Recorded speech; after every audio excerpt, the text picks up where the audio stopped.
কাতারের ভিতরে দাঁড় করাবেন। 120 কাতারের ভিতরে আল্লাহ তাআলা রব্বুল আলামিন 80 কাতার পরিপূর্ণ করবেন তার প্রিয় নবী হযরতে মুহাম্মদুর রাসূলুল্লাহ সাল্লাল্লাহু আলাইহি ওয়াসাল্লামের উম্মত দ্বারা। একটু জোরে জোরে বলা যাবে কি সুবহানাল্লাহ? আর 40 কাতার পরিপূর্ণ করবে অন্য সব উম্মত দ্বারা। 80 কাতারের ভিতরে সবচেয়ে প্রথম কাতারে সবচেয়ে আগের কাতারে কারা থাকবে জানেন নাকি? আল্লাহর হাবিব সাল্লাল্লাহু আলাইহি ওয়াসাল্লাম বললেন, আল হামিদুন আল্লাযীনা ইয়াহমাদুনাল্লাহা ফিস সাররাই ওয়াদ দাররা। শুকর গুজারকারী বান্দা যারা সুখে দুঃখে আল্লাহ তাআলা রব্বুল আলামিনের শুকর করেছে, শুকর গুজার করেছে। কিন্তু বর্তমান যুগে আমাদের অবস্থা হলো, আমরা যখন দুপুর বেলা পেট পুরে 10 থেকে 15 প্রকারের আইটেম দিয়ে ভাত খাই, তখন যদি জিজ্ঞেস করা হয় ভাই কেমন আছেন, এত সুন্দর ভাবে বলে আলহামদুলিল্লাহ, তৃপ্তিটা ঢেকুর তোলার বলে আলহামদুলিল্লাহ, মানে খুশি মনে মনে খুব যে এই ওক্তে 15 প্রকারে খাইছি, আল্লাহ তাআলা যেন এশার ওক্তে আরো 5 প্রকার বাড়াই দেয়। আর এই লোকটাই যখন একটু কোন রকম অসুস্থ হয়ে পড়ে অথবা কোনো মুসিবতে পড়ে, তখন যখন জিজ্ঞেস করা হয় ভাই কেমন আছেন, দেখো না কেমন আছি, কিছু খিটখিটে বুড়াইয়ের মাসে না, তাদেরকে যে জিজ্ঞেস করবেন একটু অসুস্থ কেমন, না তুমি কি দেখতে পাও আমি কেমন আছি, আবার জিজ্ঞেস আমার ভালো ধরাও, এরকম কিছু খিটখিটে বুড়া আছে না? আচ্ছা আচ্ছা ভাই, যারা দুঃখের সময় আল্লাহর শুকরিয়া জ্ঞাপন করে না, এরা কি জান্নাতের প্রথম কাতারে যাইতে পারবে? যাইতে পারবে? পারবে না। প্রথম কাতারে কারা যাবে? দুনিয়ার ভিতরে যারা আল্লাহ তাআলা রব্বুল আলামিন শুকর গুজারকারী বান্দা, সুখে দুঃখে সব সময় শুকরিয়া জ্ঞাপন করেছে কার? আল্লাহ তাআলা রব্বুল আলামিন। প্যারা হাজিরিন, আলোচনা কেবল স্টার্ট করেছি, আপনারা যদি এখনই চলে যান তাহলে তো আমাকেও মাইক ছেড়ে চলে যেতে হবে। একটু মেহেরবানি করে বসেন, ইনশাআল্লাহ কেবল তো শুরু করেছি।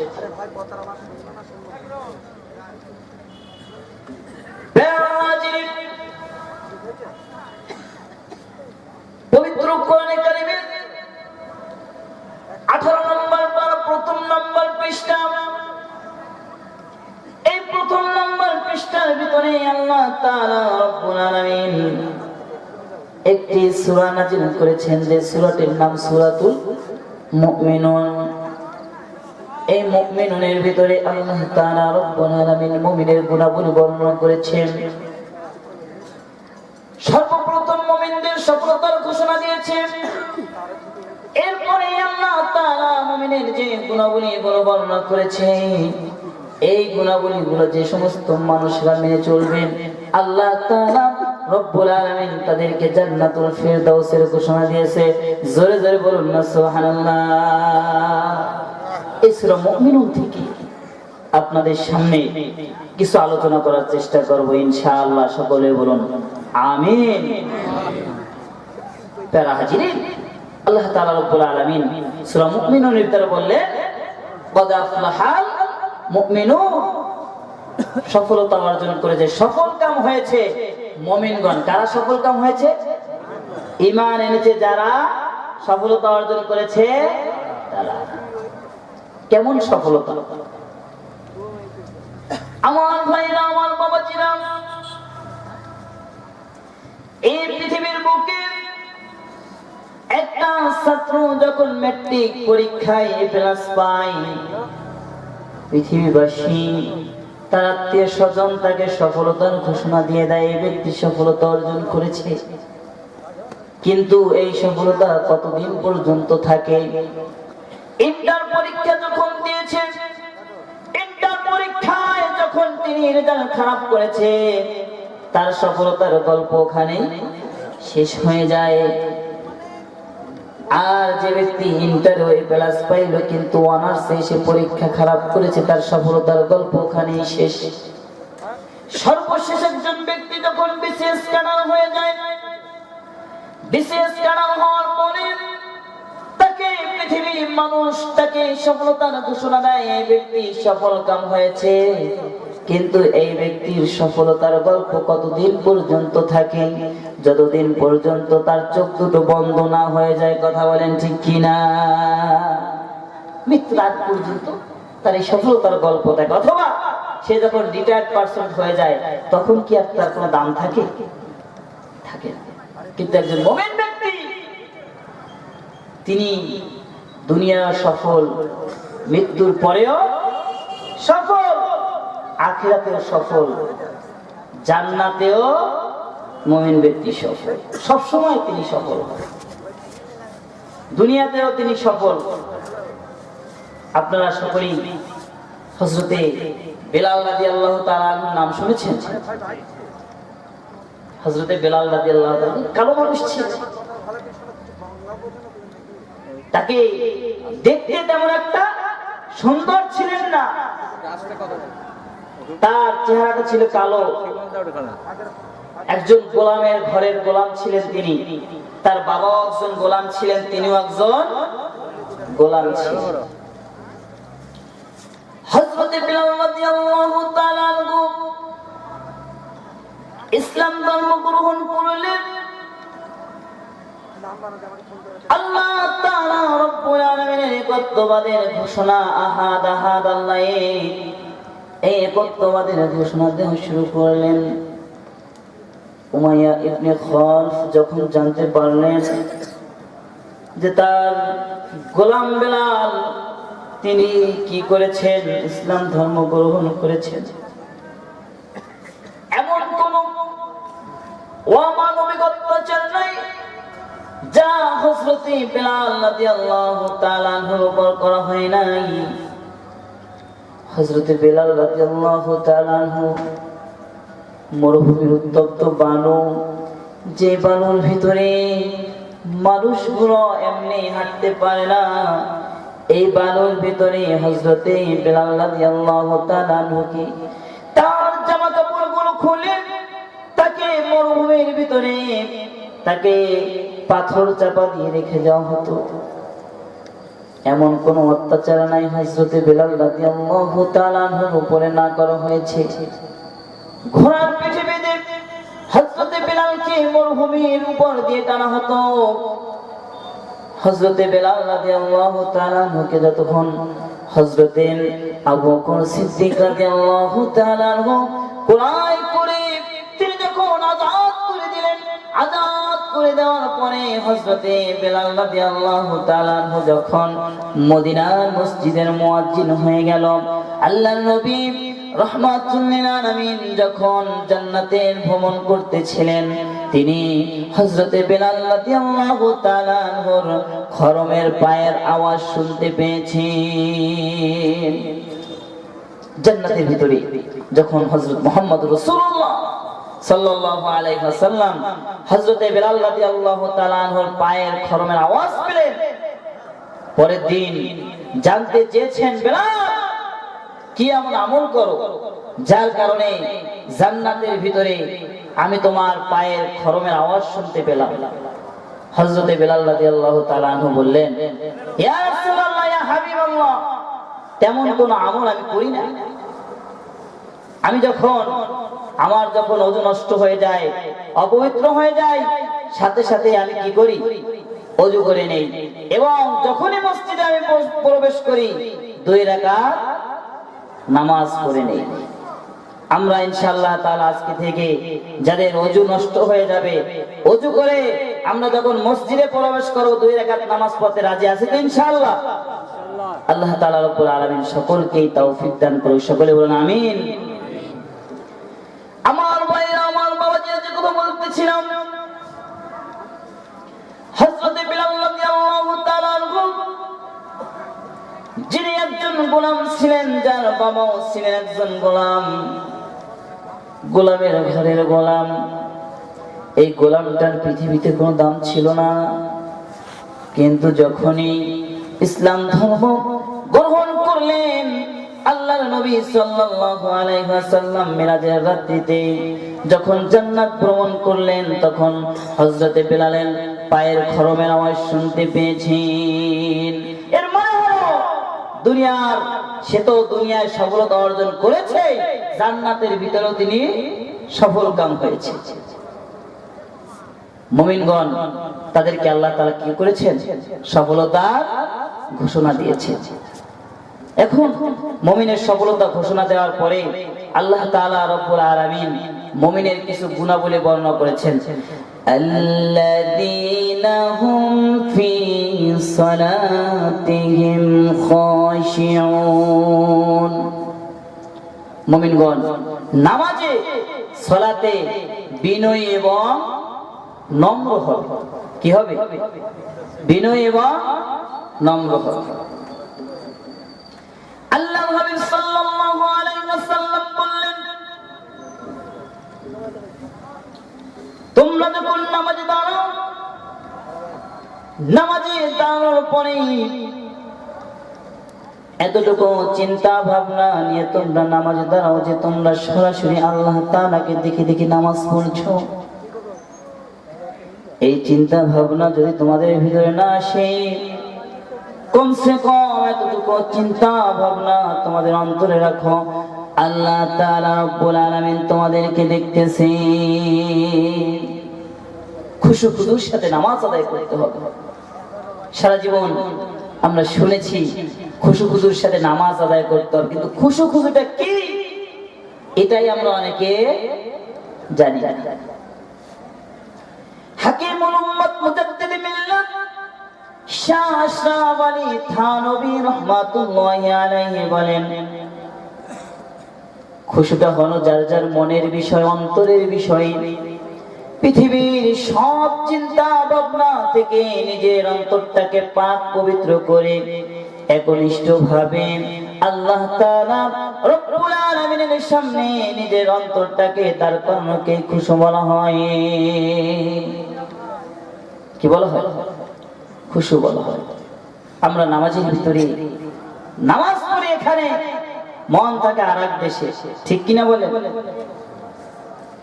এক লোক ইমাম সাহেব নামাজ পড়িয়েছেন, আসরের নামাজ 3 রাকাত। কয় রাকাত? 3 রাকাত। নামাজ পড়ানোর পরে কেউ বুঝতে পারে না, কিন্তু একজন ব্যক্তি কয়, হুজুর আপনার নামাজ পড়িয়েছেন 3 রাকাত। কয় রাকাত? 3 রাকাত। বললেন যে সমস্ত মানুষগুলা কেউ বুঝতে পারলো না, কিন্তু আপনি বুঝলেন যে নামাজ 3 রাকাত হয়েছে, কারণটা কিভাবে বুঝলেন? ওই ব্যক্তি বলতেছে, হুজুর আমার 4টা দোকান আছে। কয়টা দোকান? 4টা দোকান আছে। আসরের নামাজে আমি প্রতিদিন এই 4টা দোকানের হিসাব মিলাই। আজকে আমার 3 দোকানের হিসাব মিলছে, 1 দোকানের হিসাব মেলে নাই, এই জন্য আমি বুঝলাম যে আপনার নামাজ হচ্ছে 3 রাকাত। বুঝছেন? এইভাবে যদি নামাজ আদায় করি, আমাদের নামাজ কিয়ামত পর্যন্ত পড়লেও কি নামাজ হবে? অনেক ভাই আছে যারা নামাজে যখন দাঁড়ায় উপরে ফ্যানের দিকে তাকায়, ইমাম সাহেব ফ্যানটা তো মনে হয় বছরেও মুছে না, বছরেও মুছে না। ইমাম সাহেবের দোষের কোনো অভাব নাই, আছে নাকি? ইমাম সাহেবের দোষের কোনো অভাব নাই। ইমাম সাহেব আস্তে হাঁটলেও দোষ, জোরে হাঁটলেও দোষ, গুড়া মাছ কিনলেও দোষ, বড় মাছ কিনলেও দোষ। আস্তে হাঁটলে দোষ কি হবে? তো হুজুর এমন খাওয়া খাইছে যে আর হাঁটতেই পারছে না। আবার যখন একটু জোরে হাঁটে তখন কি বলে, হুজুর মনে হয় দাওয়াত পাইছে রে, এর লেগে দৌড়তেছে খাওয়ার জন্য। বড় মাছটা কিনলে মানুষের বাড়ির টাকা, তো বড় মাছটা তো কিনতে আর বাদে না। গুড়া মাছ কিনলে মানুষের বাড়িতে সবসময় ভালো মন্দ খাই, আর নিজের জন্য আর কি কিনবে, গুড়া মাছই কিনবে। মানে আগে হাঁটলেও দোষ, পিছে হাঁটলেও দোষ। এরকম কিছু আল্লাহর বান্দা আসছে না, শুধু ইমাম সাহেবের সমালোচনা নিয়েই থাকে। যে কথা বলতেছিলাম, নামাজে আমরা যখন যাই, আমরা নামাজের ভিতরে অনেকেই আছি যারা নামাজের সময় বেখেয়ালে নামাজ আদায় করি, আমাদের কোনো খবর থাকে না। এই সমস্ত নামাজকে আল্লাহর কাছে কবুল হবে নাকি ভাই? কবুল হবে না। আমার ভাইরা, আমার বন্ধুগণ, হাকিমুল উম্মত মুজাদ্দিদি মিল্লাত শাহ আশরাফ আলী থানভী রাহমাতুল্লাহি আলাইহি তিনি খুজুর যে ব্যাখ্যা দিয়েছেন, খুজুরটা হলো বডির বিষয়। মাসআলা অনুযায়ী শরীরের অঙ্গ প্রত্যঙ্গ গুলো যেইভাবে দাঁড় করানো দরকার, প্রত্যেকটা অঙ্গ প্রত্যঙ্গ সেইভাবে দাঁড় করানোকে খুজু বলা হয়। আমরা নামাজের ভিতরে আমার পাটা কোন দিকে থাকবে, চক্ষুগুলো কোন দিকে থাকবে, এই সব কিছু ঠিক মতো দাঁড় করানোকে কি বলা হয়? খুজু বলা হয়। আর আমাদের তো মনে করে না, মশায় কামড় দিলেও আমরা সারাদিন বয়ে চুলকাই, এরকম কিছু মুসল্লি আছে না? কারেন্ট গেছে, কারেন্টটা গেল, কি গেল? এক মুসল্লি বাংলাদেশে নামাজ পড়তেছে, ইমাম সাহেব নামাজ পড়াইতেছেন, কারেন্ট গেছে, কারেন্টটা গেল। আচ্ছা বলেন তো দেখি, যদি কেউ নামাজের ভিতরে কথা বলে, এই ব্যক্তির কি নামাজ হয়? তার নামাজ সাথে সাথেই শেষ। এমন মুসল্লি আমরা যে নামাজটা কি জন্য ভাঙ্গে, এই মাসআলাটাও আমরা জানি না। অনেক ভাই এখানে মনে করছে যে হুজুর এই যে আলোচনা আপনি করছেন, নামাজের আলোচনা, রোজার আলোচনা, এগুলো তো জানি না। বাংলাদেশ থেকে আসছেন, আপনি বিভিন্ন কিছু আলোচনা করবেন। কোরআনকে আমি তৈরি করবো ভাই? বলেন, আল্লাহর কোরআন প্রথম থেকে যেভাবে আছে সেইভাবেই থাকবে। কোন রকম একটা শব্দ বেরও করা যাবে না, একটা শব্দ ঢুকানো যাবে না। প্যারা হাজির, আল্লাহ নবী সাহাবে কেরাম কেমন ভাবে নামাজ আদায় করেছে আমাদের জানার দরকার আছে না নাই? হযরত আলী রাদিয়াল্লাহু তাআলা আনহু যুদ্ধের ময়দানে তার পায়ের ভিতরে যখন তীর ঢুকে গেল, তীরটা ধরার সাথে সাথে হযরত আলী রাদিয়াল্লাহু তাআলা আনহু বেহুশের মতো হয়ে যায়। আল্লাহর নবী সাল্লাল্লাহু আলাইহি ওয়াসাল্লাম কে বলা হলো, ইয়া রাসূলুল্লাহ, ইয়া হাবিবাল্লাহ, এই অবস্থা। আল্লাহর নবী রাহমাতুল লিল আলামিন বললেন, আমার আলী যখন নামাজে দাঁড়াবে, নামাজে দাঁড়ানোর পরে আমার আলীর পা থেকে তোমরা তীরটা খুলবা। হযরত আলী রাদিয়াল্লাহু তাআলা আনহু যখন নামাজে দাঁড়ালেন, নামাজের ভিতরে তীরটাকে খোলা হলো, ফিঙ্কি দিয়ে রক্ত বের হতে শুরু করলো।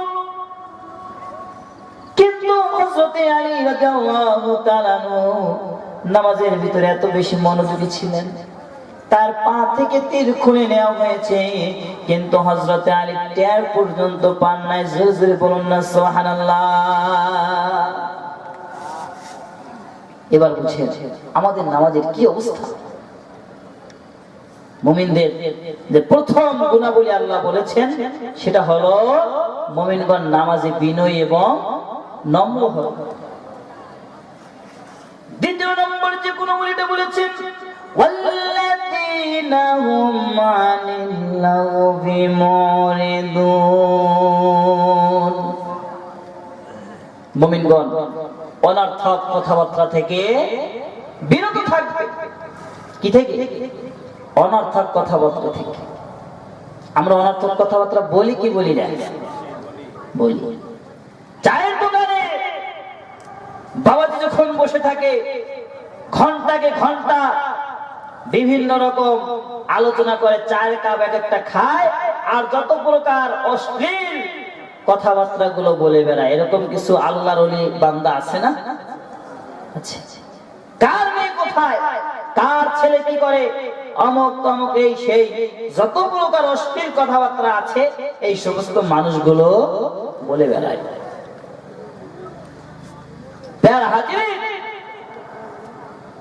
এরা দেখবেন বিভিন্ন সময় এদেরকে যখন জিজ্ঞেস করা হয়, বাবাজি নামাজ পড়ছেন? বলে না, নামাজের সময় হয় না। কি ভাই না? সময় হয় না।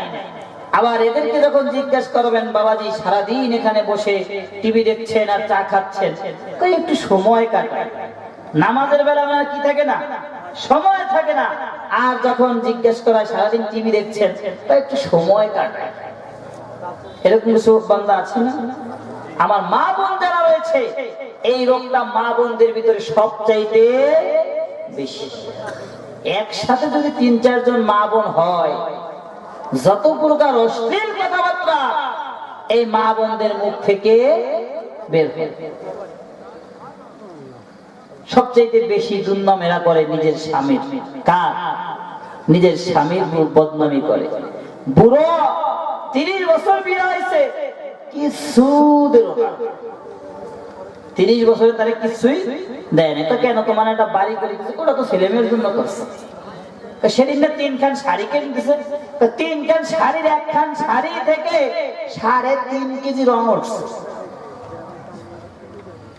মানে তার মানে হলো, তাকে যতক্ষণ পর্যন্ত আপনি কিনতে না দিবেন, ততক্ষণ যত ভালো কিছুই কিনে নেন, ওনার মন ভরবে না। নিজেকে মনে করেন কিনতে দিবেন, বাজারে যাবে, ওই আপা বইলা ভাবি বইলা মনে করেন যে দোকানদার যখন ডাক দিয়া 500 টাকার মাল 1750 টাকায় ধরাই দিবে, তখন আর কোনো সমস্যা নাই। কিন্তু স্বামীকে যত দামি মারিয়া হোক না কেন, তার কোনো কি নাই, শুকরিয়া নেই।